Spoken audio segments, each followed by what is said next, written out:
Good morning, children. Welcome to the Sun Public School online classes. How are you? I hope you are fit and fine. So today we are going to read about our chapter 4. हमने हमारी English की book के chapter 3 तक lesson reading कर लिए थी, plus उसके question answer and activity भी हमने कर लिए थे। और आज हम हमारी इंग्लिश की बुक का चैप्टर 4 स्टार्ट करने वाले हैं। So let's start. आपके चैप्टर 4 जो है उसका नाम है द कनिंग फॉक्स। कनिंग का मीन होता है चालाक। द कनिंग फॉक्स मतलब चालाक लोमड़ी। वन डे एक दिन a crow sat on a branch of a tree. A crow यानी एक कौवा सेट ऑन ए ब्रांच बैठा था डाली पर ऑफ ए ट्री यानी एक दिन एक कौवा पेड़ की डाली पर बैठा था। ब्रांच मतलब डाली। He had a piece of cheese. Piece of cheese, piece means टुकड़ा, चीज़ चीज़ मीन्स पनीर। ही हैड उसके पास था ए पीस ऑफ चीज़ यानी उसके पास एक पनीर का टुकड़ा था। इन हिज बिग उसकी चोंच में यानी उसकी चोंच में एक पनीर का टुकड़ा था। ए फॉक्स कैम देयर एक लोमड़ी वहाँ पर आई।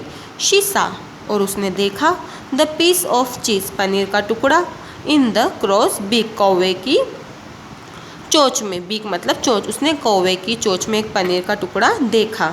The fox mouth began to water. The fox mouth यानी जो लोमड़ी थी उसके मुंह में बिगेन टू वाटर पानी भरने लगा, या लोमड़ी के मुंह में पनीर के टुकड़े को देखकर पानी आ गया।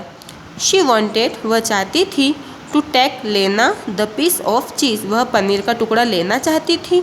She went under the tree वह पेड़ के नीचे गई। शी सेड और उसने कहा ब्रदर क्रो भाई कौवे you are a beautiful bird तुम एक बहुत सुंदर या तुम एक सुंदर पक्षी हो। You must be having a sweet voice too आपको मीठी आवाज़ भी आनी चाहिए। यानी आप सुंदर पक्षी तो हो, आई होप आपकी आवाज़ बहुत मीठी होगी या आपको मीठी आवाज़ भी आनी चाहिए। टू यानी भी, स्वीट वॉइस यानी मीठी आवाज़। Please sing a song for me कृपया मेरे लिए गाना गाइए। क्योंकि वो लोमड़ी बहुत चालाक थी तो वो कौवे से वो चीज़ का टुकड़ा लेना चाहती थी, इसलिए वह उसे बेवकूफ़ बना रही थी यहाँ पर। इसलिए उसने कौवे से कहा कि आप इतने सुंदर हो और आपकी आवाज़ भी बहुत मीठी होगी तो आप मेरे लिए गाना गाइए, या क्या आप मुझे गाना सुना सकते हैं। क्योंकि आपने कौवे को देखा है, वो कोई सुंदर पक्षी नहीं है, लेकिन वह जो लोमड़ी है वो चालाक थी और वो कौवे को मूर्ख बना रही थी। द क्रो हियर्ड मतलब सुना। हिज प्रेज जो कौवे ने उसकी प्रशंसा सुनी। प्रेज मीन्स प्रशंसा या तारीफ, उसकी तारीफ सुनी। ही वॉज पफ्ड मतलब फूला हुआ। अप विथ जॉय, जॉय मतलब खुशी से। He was puffed up with Joy वह खुशी से समा नहीं रहा था। वहाँ पर नहीं बोलते हैं कि खुशी से नहीं समाने नहीं, अत्यधिक खुश होना, वह इतना खुश हो गया था मतलब वो अपनी प्रशंसा सुनकर बहुत खुश हो गया।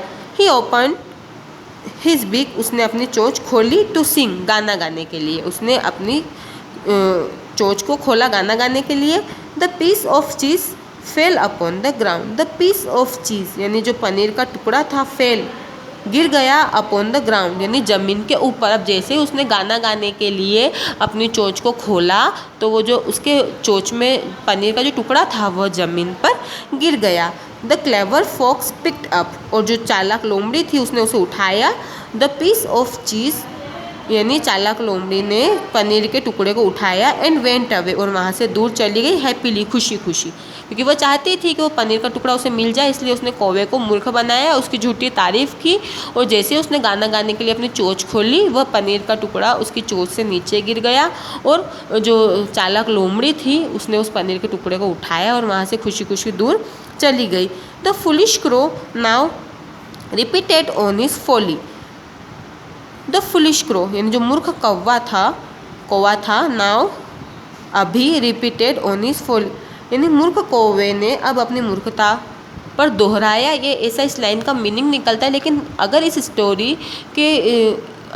स्टोरी से रिलेटेड यहाँ पर इस लाइन का मीनिंग ये निकलता है कि जो कौवा था वो जो मूर्ख बन गया था उसे अब अपनी गलती का एहसास हुआ कि उस लोमड़ी ने उसे मूर्ख बना दिया और उसकी पास जो उसकी चोंच में जो पनीर का टुकड़ा था वह चालाकी से छीनकर चली गई और वो कौवा उसे देखता रहेगा और वो मूर्ख बन गया। तो इस कहानी से हमें क्या शिक्षा मिलती है कि हमें किसी की झूठी बातों में नहीं आना चाहिए, झूठी तारीफ़ में नहीं आना चाहिए और अपना आपा नहीं खोना चाहिए। हमें सोच समझकर काम करना चाहिए, वरना अगर आप अपनी झूठी तारीफ़ में आ जाओगे तो आप भी उस कौवे की तरह मूर्ख बन जाओगे और जो आपके पास है वो भी आप खो बैठोगे। इसलिए हमें कौवे की तरह मूर्ख नहीं बनना है और लोमड़ी की तरह चालाक झूठी तारीफ़ करने वाले लोगों से दूर रहना है। तो आई होप आज की जो स्टोरी थी ये बहुत अच्छी थी, आपको ये समझ में आई होगी। आप इसे घर पर अच्छे से रीड करें प्लस इसका ट्रांसलेशन भी करें। इसके जो क्वेश्चन आंसर और फिल इन द ब्लैंक है इसकी PDF मैं आपको कल सेंड कर दूंगी, लेकिन अभी मैं इसको एक्सप्लेन कर देती हूँ। Answer the following questions. What did the crow have, यानी जो कौवा था उसके पास क्या था। क्वेश्चन नंबर 2 है what did the fox want, जो लोमड़ी थी वो उससे क्या चाहती थी। थर्ड वाला है what did the fox do to take the piece of cheese, यानी उस फॉक्स ने कौवे से वो पनीर का टुकड़ा लेने के लिए क्या किया। हु वाज फुलिश, कौन मूर्ख था एंड वाई, क्यों।